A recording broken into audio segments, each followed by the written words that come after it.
খুবই গুরুত্বপূর্ণ প্রশ্ন ভাই মাসুম আহমদ আপনার।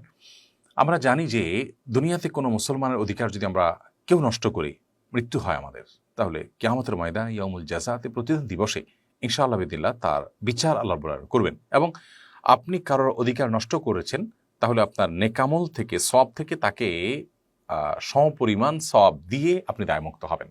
আর যদি আপনার সওয়াব না থাকে তাহলে তার গুনাহের দায়ভার আপনি বহন করে তারপর আপনি এই মামলা থেকে নিষ্কৃতি পাবেন। তো এই বিধানটি মুসলমানদের জন্য প্রযোজ্য। এখন প্রশ্ন হলো, অমুসলিমের তো সওয়াবের কোনো ব্যাংক নেই, কারণ যার ইমানই নেই তার সওয়াব রাখার মতো কোনো ব্যাংকই নেই বলা যেতে পারে।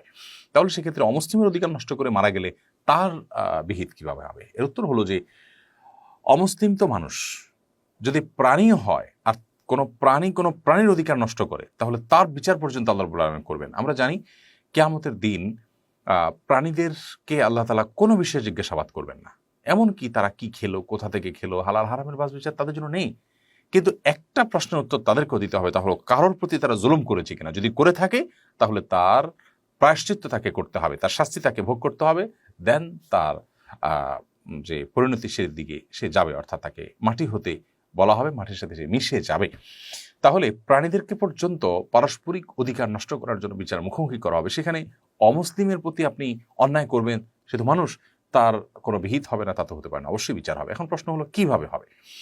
এর সরল এবং সঠিক উত্তর হলো যে এর ধরন একমাত্র আল্লাহ তাআলা ভালো জানেন। কারণ গায়েবের জগৎ বা আলমুল গায়েব, অদৃশ্যের জগতের কোনো বিষয় সম্পর্কে আমরা নিছক ধারণা করে চূড়ান্ত কোনো সিদ্ধান্ত দিতে পারি না। তবে অনেকগুলো অপশন হতে পারে। তার একটি হলো যে প্রাণীদেরকে যেরকম শিংআলা প্রাণী শিং নাই, সে প্রাণীকে আঘাতপ্রাপ্ত করেছে, তাহলে কিয়ামতের দিন আল্লাহ তাআলা ওই দুর্বল প্রাণীটার শিং দিয়ে যে শিংআলা প্রাণীটা আঘাত করেছে তাকে আঘাত করার শক্তি দিবেন। সে আঘাত করবে এবং বিচার হবে, অর্থাৎ তার শাস্তি সে ভোগ করবে, তার কর্মফল সে ভোগ করবে, এরপরে তারা মাটি হয়ে যাবে। ঠিক একইভাবে হয়তোবা কোনো অমুসলিমের প্রতি আপনি যদি শারীরিকভাবে অত্যাচার করে থাকেন, অবিচার করে থাকেন, তাহলে সেক্ষেত্রে আল্লাহ তাআলা আখিরাতে তাকে শক্তি দিবেন আপনার উপর সেই একই কর্ম সম্পাদন করার, এবং যার মাধ্যমে তার বিচার সে পাবে।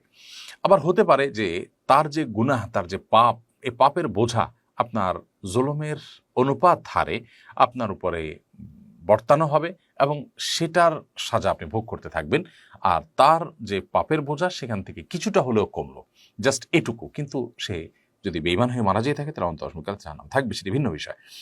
তাহলে অমুসলিমদের প্রতি জুলুম করলেও তার বিচার হবে, তার ধরন কি হবে সেটা একমাত্র প্রকৃত অবস্থা একমাত্র আল্লাহ তাআলা ভালো জানেন, কিন্তু বিচার অবশ্যই হবে। আস-সুন্নাহ ফাউন্ডেশন, উম্মার স্বার্থে সুন্নাহর সাথে।